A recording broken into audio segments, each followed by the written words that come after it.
Taman had seen many strange things in his 5 years as a survey officer, but nothing prepared him for the sight before his eyes. The scanner in his hand buzzed and clicked, making sounds it should not make. Numbers flashed across the small screen, then disappeared. He hit the side of the device with his palm, hoping it would start working again. Come on, not now, he said to himself. His ship sat 3 miles behind him, a small dot against the orange sky of this dead planet. The planet had no name, only a number in the survey records. Planet X447, it was supposed to be empty. No life, no structures. Nothing worth a second look. Just another rock floating in space that needed to be marked on the maps. But Taman's scanner said otherwise. It detected something big, something that generated power, something that should not exist on a dead world. He walked forward, his boots crunching on the dry, cracked ground. The air was thin but breathable. The wind blew dust across the empty plains. In the distance, he could see mountains, and between those mountains he saw it a structure, massive, impossibly tall. It rose from the ground like a giant finger pointing at the sky. The walls seemed to be made of crystal or glass, but they were darker than any crystal he had ever seen. They were black, but they also shimmered with colors that moved across the surface like oil on water. Taman stopped walking. His heart beat faster in his chest. Every survey officer learned about the Citadel of Eternal Dominion in their first year of training. It was a legend, a story, something that might not even be real. The instructors said it was probably just an old tale that aliens told each other to scare their children. But here it was, real, solid, standing before him. The Citadel had been lost for thousands of years. According to the stories, dozens of alien species had tried to find it. Those who succeeded never succeeded in anything else. They tried to enter. They tried to awaken the throne that was supposed to be inside. They all failed, most died. Their bodies turned to dust by some ancient defense system, or driven mad by whatever power slept within those walls. The Galactic Council had declared the Citadel cursed 300 years ago. They made it illegal to search for it. Anyone who tried would be arrested and imprisoned. But if no one knew where it was, how could anyone search for it? Taman realized his hands were shaking. He should call his ship. He should report this. He should follow protocol, but protocol seemed very far away right now. He took another step forward, then another. His feet moved almost by themselves, as if something was pulling him toward the Citadel. The scanner in his hand went completely dark. Dead. He shoved it into his pocket. As he got closer, he could see details on the walls. They were not smooth. Patterns covered every inch of the surface. Symbols, writing, images. He recognized none of them. They were not from any language he had studied. They moved slightly, shifting and changing like living things. The entrance was a tall archway, easily 50 feet high. It was open. Nothing blocked the way inside. Taman expected to see darkness beyond the arch, but instead there was light, a soft blue glow that reminded him of moonlight on water. He stood at the entrance for a long moment. Every part of his brain screamed at him to turn around, to run back to his ship, to leave this place and never speak of it. But his curiosity was stronger than his fear. It always had been. That was why he became a survey officer. He wanted to see things no one else had seen. He wanted to discover secrets. This was the biggest secret in the galaxy. Taman stepped through the archway. The temperature changed immediately. Outside had been cool. Inside was warm, almost hot. The air felt thick, heavy with moisture. The blue light came from the walls themselves. They glowed softly, pulsing like a heartbeat. The floor beneath his feet was smooth and dark. It might have been stone or metal or something else entirely. His footsteps made no sound. The silence was complete and absolute. Even his breathing seemed too loud. He walked down a long corridor. The walls on both sides rose high above him, disappearing into shadow. More symbols covered every surface. As he passed them, they seemed to brighten slightly, as if responding to his presence. The corridor opened into a vast chamber. Taman stopped and stared. The room was circular and enormous. The ceiling was so high he could barely see it. Pillars of crystal rose from the floor, each one as thick as a tree trunk.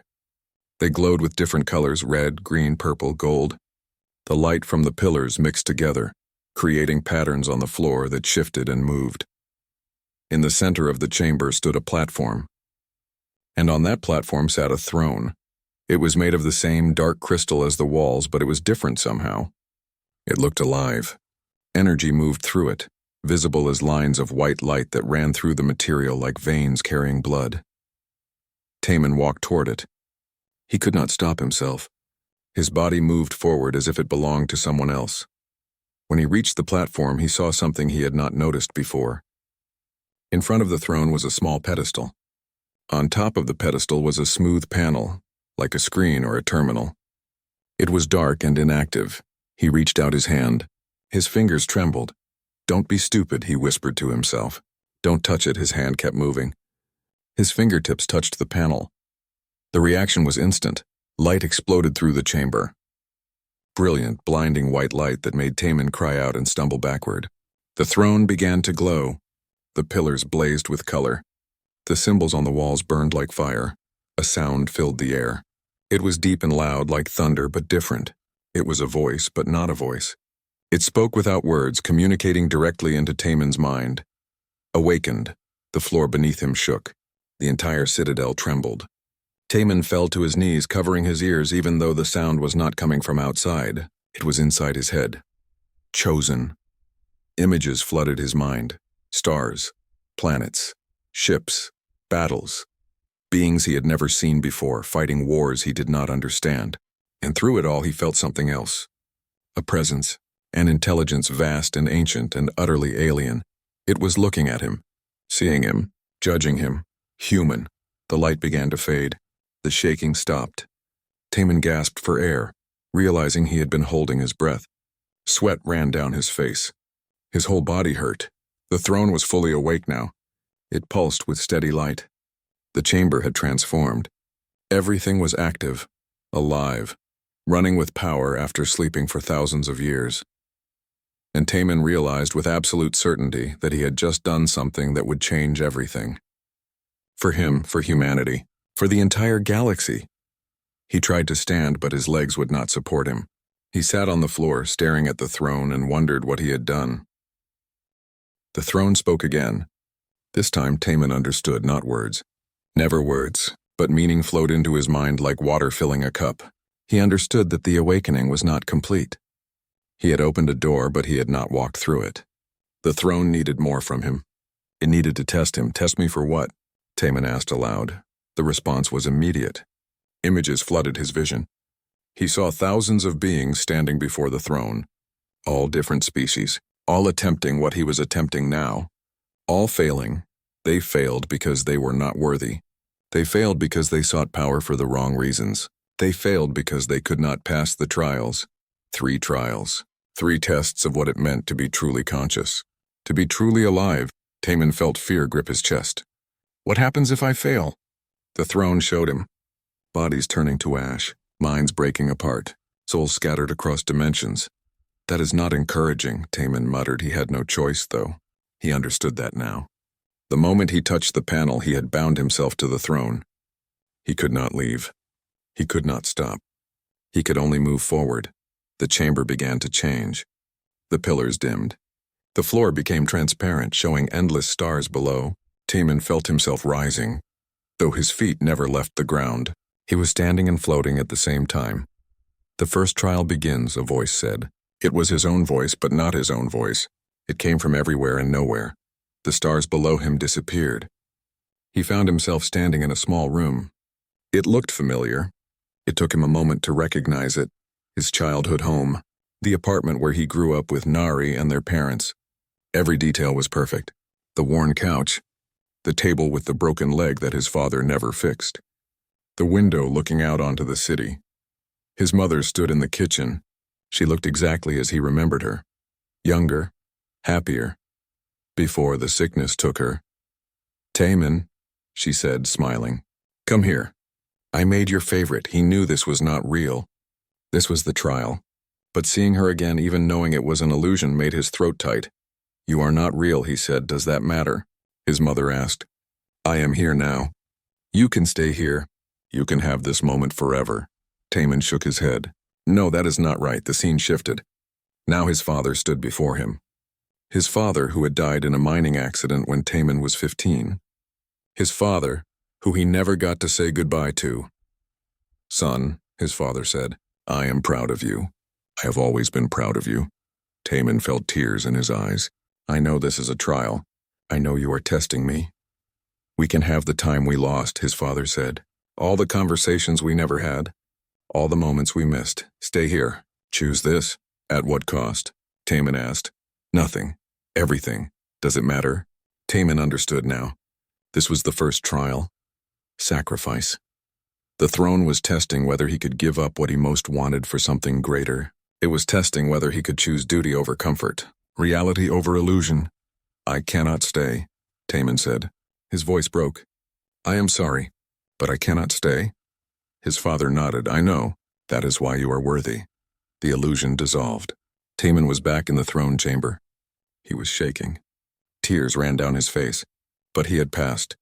The throne pulsed with approval. The second trial begins. This time the change was more violent.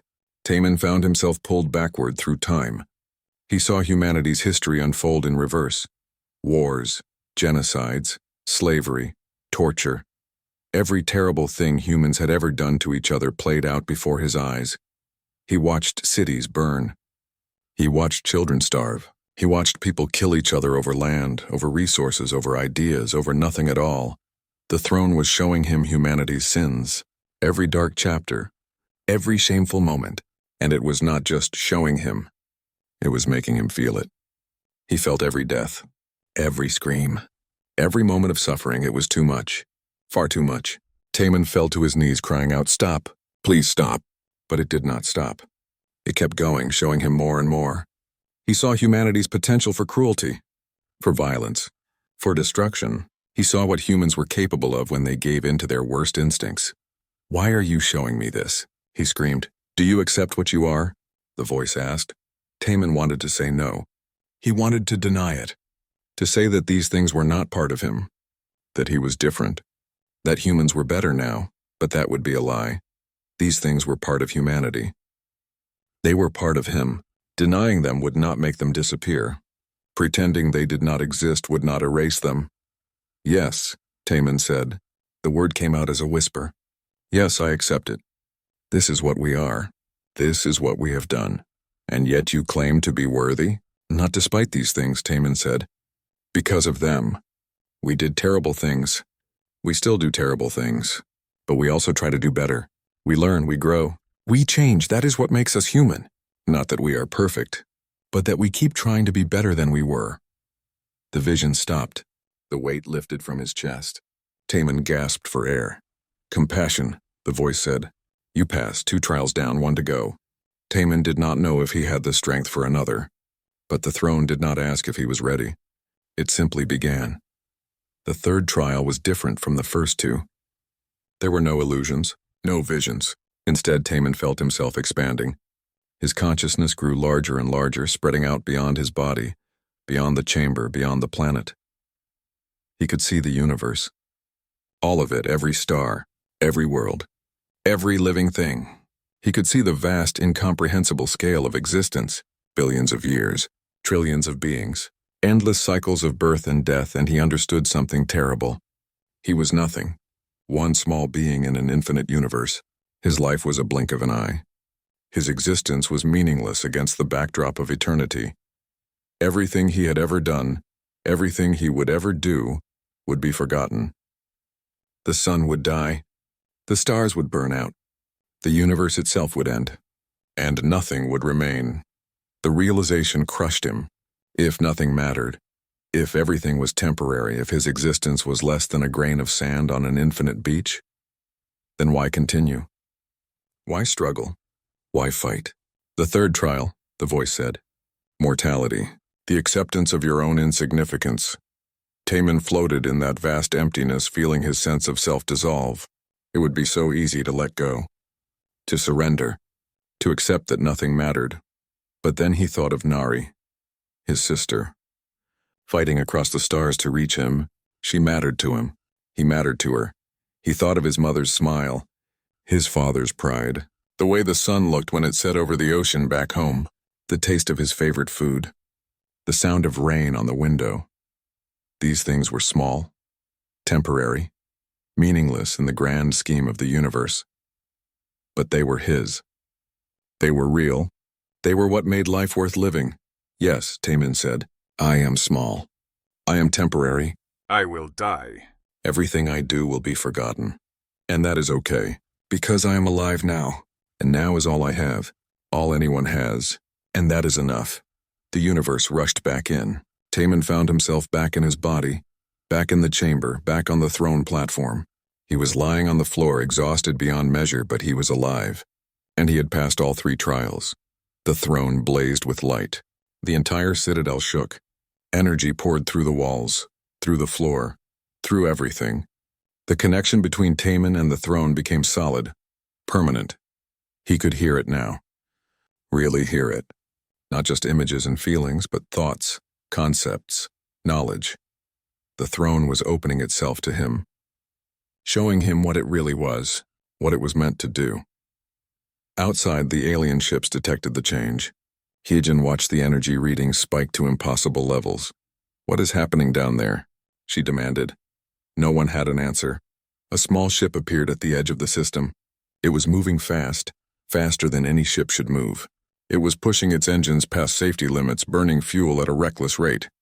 Junho was at the controls. He was a pilot for the Human Exploration Service, and he had received a message from Nari. She could not get here in time, so she had asked him to help. He was the closest human ship to this system. This is insane, Junho said to himself. This is completely insane. But he kept flying. Because humans did insane things. That was what they were good at. He opened a communication channel to the alien ships. This is Junho of the Human Exploration Service. I am entering the system. Do not try to stop me. Hyejin's face appeared on his screen. Human vessel, you are interfering in Galactic Council business. Turn back now or face consequences. With respect, Junho said, I do not care. My friend is down there. I am going to help him. He cut the transmission and accelerated toward the planet. In the throne chamber, Taman stood up. He was changed. He could feel the difference. The trials had burned away everything unnecessary, everything weak. He was still himself, but he was more than himself now. He placed his hand on the throne. Show me, he said. Show me everything. And the throne showed him the truth. The message reached the Stellar Accord headquarters in less than an hour. Deep space sensors had detected the energy surge from the Citadel. Every monitoring station within 20 light-years had registered the event. Something ancient and powerful had just awakened, and everyone wanted to know what it was. Hyejin stood in the command center, her hands clasped behind her back as she watched the data streams flow across the holographic displays. She was the senior diplomat of the Accord, a position she had earned through 30 years of service. Her gray hair was pulled back in a tight bun. Her face was hard and unsmiling. She had seen many crises in her career, but this felt different. Show me the location again, she said. A young officer manipulated the controls. The display zoomed in on a small, unremarkable planet in a forgotten corner of space, Planet X447. The energy signature was unmistakable. It matched the old records exactly. The Citadel of Eternal Dominion, another officer whispered. Hyejin turned sharply. Silence. We do not jump to conclusions based on legend. But she knew it was true. They all knew. The Citadel had been found. And worse, it had been activated. Do we know who triggered it? Hyejin asked. The young officer nodded. Yes, ma'am. A human survey ship was in the area. Single occupant. His name is Taman. He is a civilian. Contractor working for the Human Exploration Service. A human. Hyejin felt a cold weight settle in her stomach. Of course it was a human. Humans were the newest species to join the galactic community. They had only achieved faster-than-light travel 70 years ago. In that short time, they had spread across dozens of systems, always exploring, always pushing boundaries, always touching things they should not touch. The other species found them exhausting. Humans had no sense of caution. They saw a dangerous artifact, and their first instinct was to poke it with a stick. They found a forbidden world and immediately wanted to land on it. They heard the word impossible and treated it as a challenge. And now one of them had done the impossible. A human had awakened the throne. Assemble the council, Hyejin ordered. Emergency session. We need to decide how to handle this before it becomes a crisis. Ma'am, with respect, it is already a crisis. Hyejin did not disagree. 5,000 light-years away on a military station orbiting a blue star, Nari received a very different kind of message. It came through on her private channel, the one reserved for family emergencies. Her brother's face appeared on the screen. Taemin looked terrible. His skin was pale, his eyes were wide, and his hands shook as he held the communicator. "Nari, I need help," he said. "I found something. I did something. I do not know what to do." Nari was on her feet immediately. She was a strategist in the Human Defense Force, one of the best tactical minds in the fleet. Where her brother was curious and impulsive, she was careful and calculating. They were opposites in almost every way, but they had always been close. "Taemin, slow down. What happened?" "I found the Citadel. The real one. The Citadel of Eternal Dominion. And I touched something inside, and now everything is awake and there is something in my head and—" "Stop," Nari said firmly. "You found the Citadel? The Forbidden One?" "Yes." "And you went inside?" "Yes." "And you touched something?" "Yes." Taemin looked miserable. "I know, I am an idiot. But Nari, you have to see this place. It is incredible. The throne is real. Everything the legend said is real, and it is talking to me." "Talking to you?" "Not with words. It is in my mind. I can feel it. Like it is trying to communicate, but I do not understand what it is saying yet." Nari sat down slowly. Her mind was already working through the implications. If the Citadel was real, and if Taemin had activated it, then every major power in the galaxy would be moving toward his location right now. Some would want to study it, some would want to control it, some would want to destroy it, and they would all want Taemin. "Listen to me very carefully," Nari said. "Do not leave that Citadel. Do not let anyone else inside. I am coming to get you. Do you understand? How long will it take you to get here?" Nari was already pulling up star charts. 4 days. Maybe 3 if I push the engines hard." "Nari, I do not think I have 3 days." He was right. She knew he was right. "Then hold on for as long as you can. I will be there as fast as possible." The screen went dark. Nari stood and grabbed her jacket. She had a lot of work to do, and very little time to do it. Back on planet X447, Taemin paced in the throne chamber. The Citadel had stopped shaking, but it was far from quiet. The walls hummed with power. The pillars glowed steadily. The throne itself pulsed like a living heart, and in his mind, he could feel the presence. It was always there now, watching, waiting. Sometimes he caught fragments of meaning, images, concepts, feelings that were not his own. He tried to leave the chamber several times, but each time he reached the corridor, something stopped him. Not a physical barrier. It was more like a suggestion, a feeling that he should stay, that it was not safe to leave. Taemin did not know if the feeling came from the throne or from his own instincts, but he listened to it. Hours passed. He sat on the floor near the throne, trying to make sense of what was happening. The presence in his mind grew stronger. It was trying to show him things. Memories, maybe. Or visions of the past. He saw beings that looked almost human, but not quite. They were taller, thinner, with features that were too perfect to be natural. They built the Citadel. They created the throne. They did it for a purpose he could not yet understand. Then he saw war, ships burning, worlds dying. The beings who built the Citadel fighting against something dark and terrible. They were losing. They were desperate. And then he saw them doing something strange. They were changing themselves, breaking themselves apart, scattering themselves across the stars. Seeds, he realized. They made themselves into seeds. The vision faded. Taemin gasped and found himself back in the chamber, sweating and shaking. "What are you trying to tell me?" he asked the empty air. The throne pulsed once, bright and strong. Outside the Citadel, the planet began to change. The dead ground started to crack. Green shoots pushed through the dry soil. Water bubbled up from underground springs that had been dry for millennia. The orange sky shifted to purple, then to blue. The throne was not just awake. It was working. It was reshaping the world around it. In orbit, 3 alien ships arrived. They were from different species, different governments, different philosophies. But they all had the same goal. They wanted the Citadel. They wanted the throne. They wanted the human who had activated it. Hyejin was on the lead ship. She stood on the bridge, looking down at the planet below. She could see the changes happening on the surface. The Citadel was clearly visible now, glowing like a beacon. "Scan for life signs," she ordered. "1 human, ma'am. Inside the structure, and something else. The sensors cannot identify it. It might be the throne itself." Hyejin nodded. "Send a message to the human. Tell him he is ordered to surrender himself immediately. Tell him he is in violation of Galactic Council law. Tell him if he does not comply, we will be forced to take action." The communications officer sent the message. They waited. No response came. "Send it again," Hyejin said. Still nothing. Hyejin felt her jaw tighten. Humans.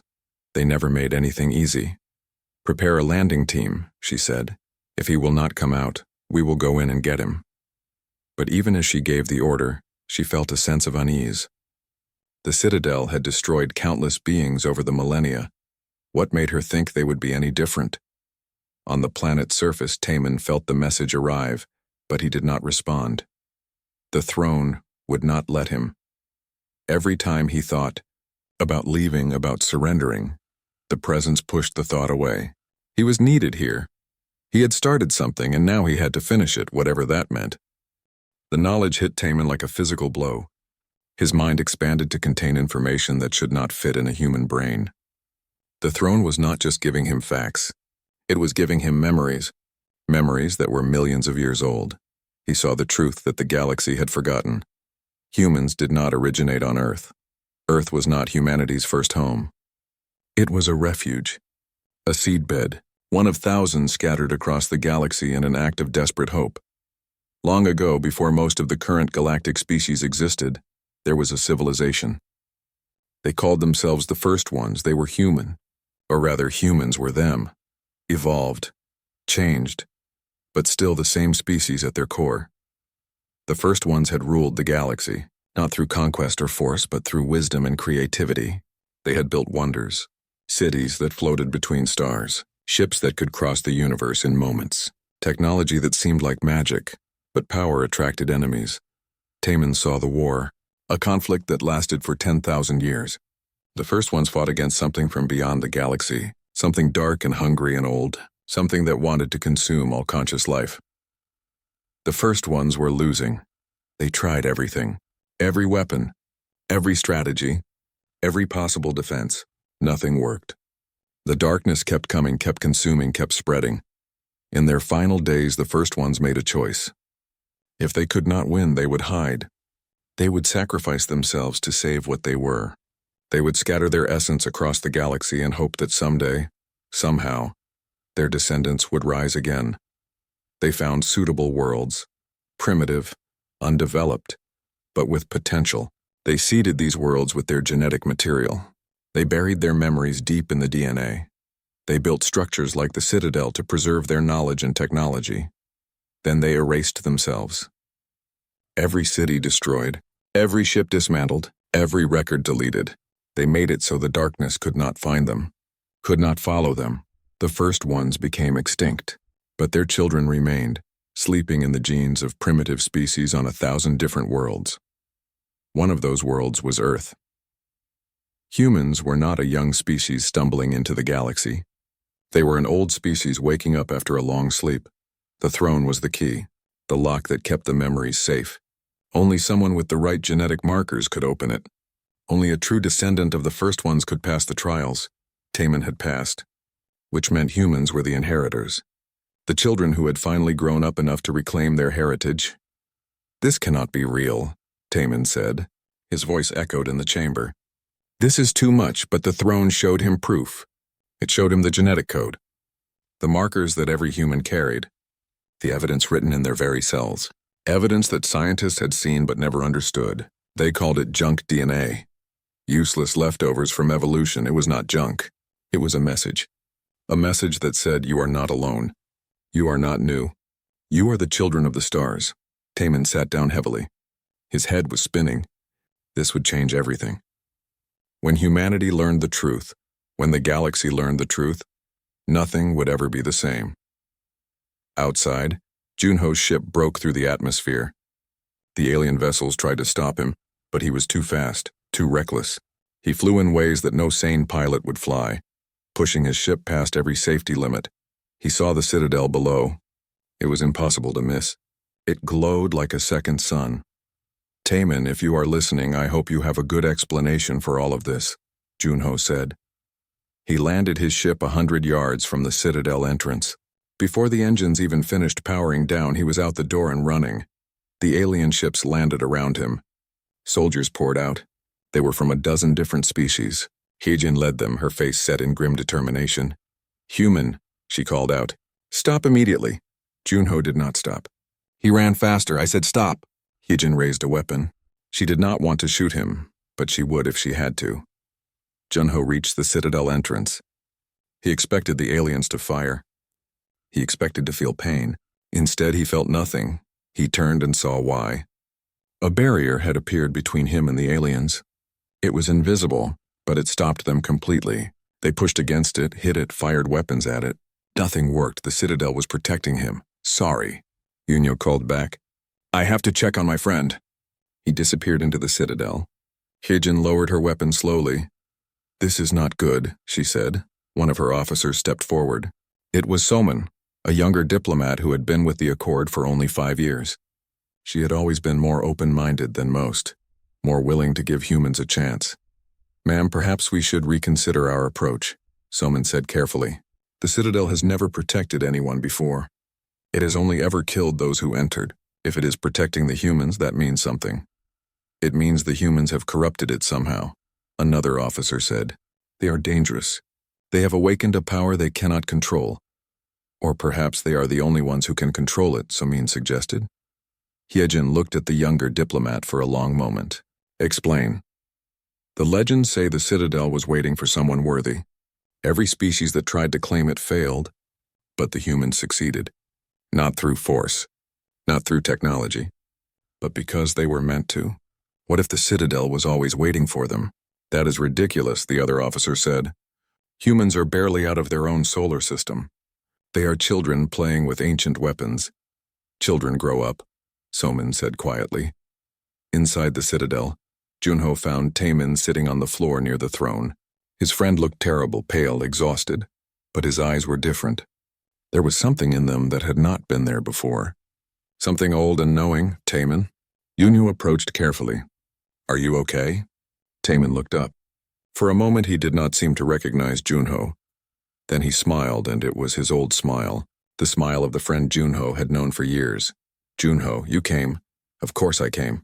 Nari sent me. She is on her way, but she is still 2 days out. I was closer. Junho sat down next to Taemin. What happened to you? I learned the truth, Taemin said. About us. About humans. About everything. That sounds ominous. It is. Taemin took a deep breath. Junho, we are not who we think we are. Humanity is not a new species. We are an old species that forgot who we were. Junho listened as Taemin explained everything. The first ones, the war, the seeding of Earth, the genetic markers, the throne's purpose, all of it. When Taemin finished, Junho was quiet for a long time. That is insane, Junho finally said, I know. But it explains a lot. What do you mean? Junho shrugged. Humans have always been weird. We explore things we should not explore. We try things we should not try. We have this drive to push forward, to discover, to create. Other species do not have that. Not like we do. If we really are descended from a species that ruled the galaxy, then maybe that drive is in our genes. Maybe we are just remembering who we used to be. Taemin had not thought of it that way, but Junho was right. Human curiosity, human recklessness, human creativity, these were not flaws. They were echoes of the first ones, so what do we do now? Junho asked. I do not know, Taemin admitted. The throne has shown me what happened, but it has not shown me what to do next. What does the throne want? It wants me to choose. Choose what? Taemin stood up and walked to the throne. He placed his hand on it again. The connection flared to life. The throne contains all the power and knowledge of the first ones, Taman said. It can give that power to humanity.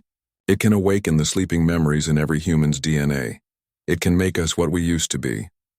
That sounds good.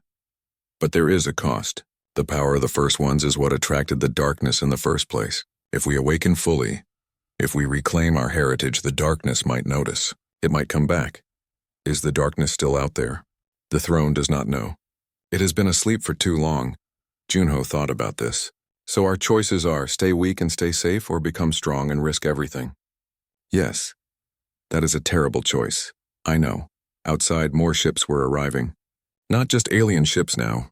Human ships. Nari had sent word to the Human Defense Force. They were coming to protect one of their own. And from the other direction, a different kind of ship approached. It was massive. Heavily armed. It belonged to Deho, a warlord who had been trying to find the Citadel for decades. He did not care about peace or diplomacy. He wanted power, and he would kill anyone who stood in his way. Heejin watched the new arrivals on her sensors. The situation was escalating quickly. Too quickly. Soon there would be so many ships, so many factions that violence would be inevitable. We are running out of time, Somin said. Heejin nodded. She made a decision. She opened a communication channel to the Citadel. Human called Taman, she said. My name is Heejin. I am the senior diplomat of the Stellar Accord. I need to speak with you. Inside, Taman heard the message. He looked at Junho. Should I answer? Might as well. She sounds reasonable, unlike some of the others. Taman accepted the communication. Heejin's face appeared on a holographic display. Thank you for responding, she said. I will be direct. This situation is about to become violent. There are factions coming who want the throne's power. They will not negotiate. They will simply attack. I want to help you, but I need to understand what is happening. Taman made a decision. He told her everything. About the trials. About the first ones. About humanity's true origin. Heejin listened without interrupting. When he finished, her expression was unreadable. If Deho's flagship dropped out of faster-than-light travel with a roar that shook space itself, it was a massive vessel built for one purpose, war. Weapons bristled from every surface. Shields glowed around its hull. It had destroyed entire fleets. One small citadel would be nothing. Deho stood on his command deck staring at the planet below. He was tall and broad, with scars covering his arms and face. Each scar represented a battle won, an enemy defeated. He had spent 40 years searching for the Citadel. He had followed every rumor, every whisper, every ancient text, and now it was here. And some foolish human thought he could claim it first. Destroy everything around the Citadel, Deho ordered. But leave the Citadel itself intact. I want it undamaged. His crew hesitated. Around the Citadel were dozens of ships. Human ships. Stellar Accord ships. Even some civilian vessels that had come to watch. Sir, there are neutral parties down there. If we fire, then they should not be in my way, Deho said. Fire. The flagship's weapons powered up. Energy built in the cannons. In seconds, everyone on the surface would die. But before Deho could give the final order, something happened. The Citadel reacted. The throne, connected to Taman's consciousness, felt the threat. It responded with power that had not been used in millions of years. A pulse of energy shot out from the Citadel. It expanded in a perfect sphere, moving faster than light. When it hit Deho's flagship, the shields evaporated. The weapon systems shut down. The engines died. The massive warship simply stopped, dead in space. Inside the ship, emergency lights flickered on. Systems failed one by one. Deho grabbed the edge of his command console as the artificial gravity cut out. What was that? He roared. What happened? All systems offline, sir. The energy pulse disabled everything. We are adrift. Deho looked at the planet below, at the Citadel still glowing bright. He had underestimated it. He had underestimated the human. That would not happen again.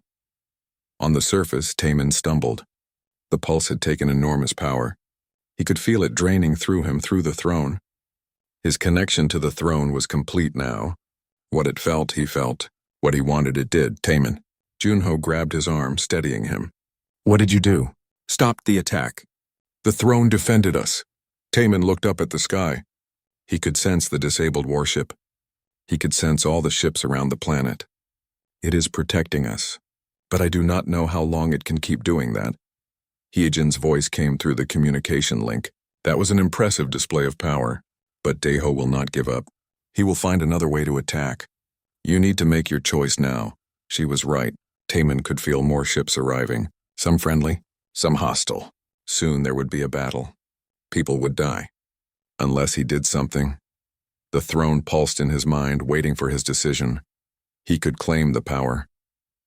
Become something greater than human. Use the throne to rule, to protect, to reshape the galaxy as he saw fit. The first ones had done it once. He could do it again, but that was not what the trials had taught him. The trials had not been about power. They had been about understanding, about accepting limitations, about knowing when to let go. I know what I need to do, Taemin said. He placed both hands on the throne. The connection blazed brighter than ever. He could feel the throne's consciousness merging with his own. It was offering him everything, all its knowledge, all its power, all the secrets of the first ones. I do not want to rule, Taemin said. I do not want to control. That is not what you are for. The throne was confused. Every other being who had reached this point had wanted power. That was what the trials were meant to test. Could they be trusted with ultimate power? But Taemin was asking for something different. You are not a weapon. You are not a tool for control. You are a key, a way to unlock what was locked. The first ones did not create you to rule. They created you to remember.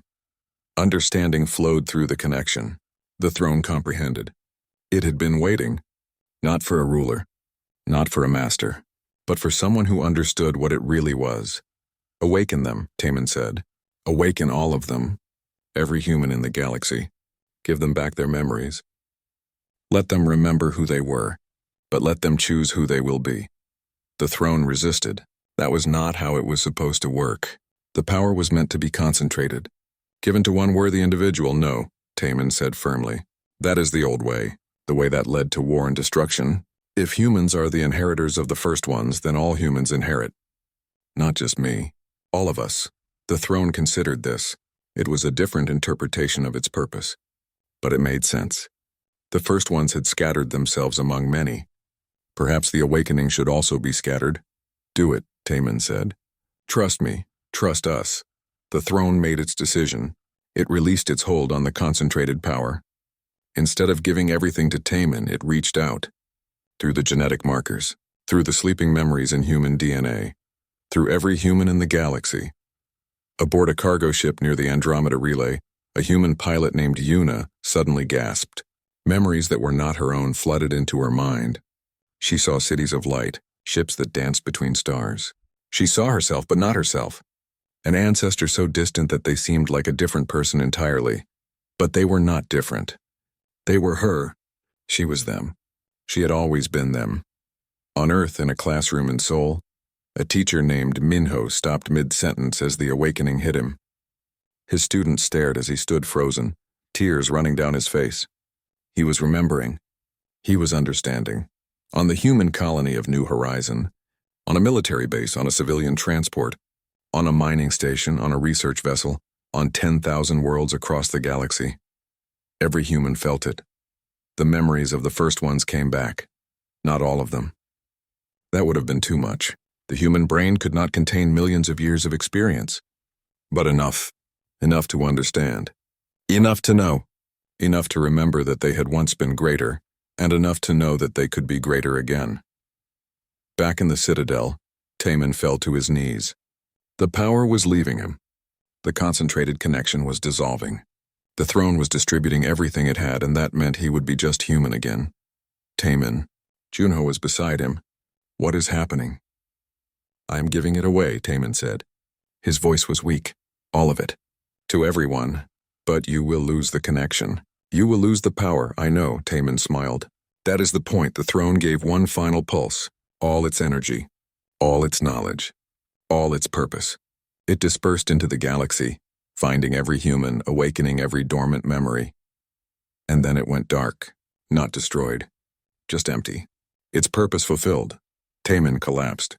Hunyo caught him before he hit the floor. You idiot, Junho said, but he was smiling. You gave away the greatest power in the galaxy. Someone had to, Taemin replied. His eyes were closing. He was exhausted beyond measure, but he was satisfied. He had done the right thing. Outside, the effects were immediate. On Daho's disabled flagship, the human members of his crew suddenly stood straighter. They looked at each other with new understanding in their eyes. Then they looked at Daho. "We will not serve you anymore," one of them said. "You will do as I command," Daho growled. "No, we remember now. We remember what we were, what we can be, and we choose to be better." They left him there alone on his dead ship as they took control of the escape pods and departed.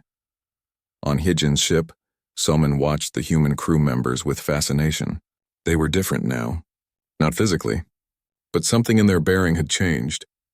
They stood taller, spoke with more confidence, moved with more purpose. "They have awakened," Soman said. Hyejin nodded slowly. She felt a mixture of emotions. Fear, certainly. Humanity had just become far more dangerous. But also respect. The human in the Citadel could have claimed godlike power for himself. Instead, he had shared it with his entire species. That showed wisdom. More wisdom than most species ever displayed.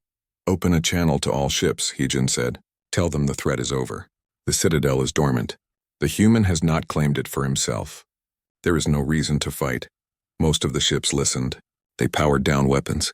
They began to leave. Even those who had come for conquest realized there was nothing left to conquer. Daho's flagship drifted in space, empty and forgotten. Nari's ship finally arrived 3 hours later. She landed near the Citadel and ran inside, her heart pounding. She found Junho sitting with Taemin, who was asleep. "Is he okay?" she asked. "He is fine. Just exhausted. He saved the galaxy, again. Humans are going to have to stop doing that. It is getting repetitive." Nari sat down next to her brother. She brushed hair from his forehead. She had felt the awakening, too. Everyone had. She remembered things she should not remember. New things she had never learned. "What did he do?" she asked. Junho explained everything. When he finished, Nari was quiet for a long time. "He gave it all away," she finally said. "Yes. He could have been a god, but he chose to be human instead." Nari smiled. "That is exactly something Taemin would do." In the days that followed, the galaxy adjusted to its new reality. Humanity's status changed overnight. They were no longer the newcomers, the young species that needed to prove themselves. They were the inheritors of the first ones, the sleep.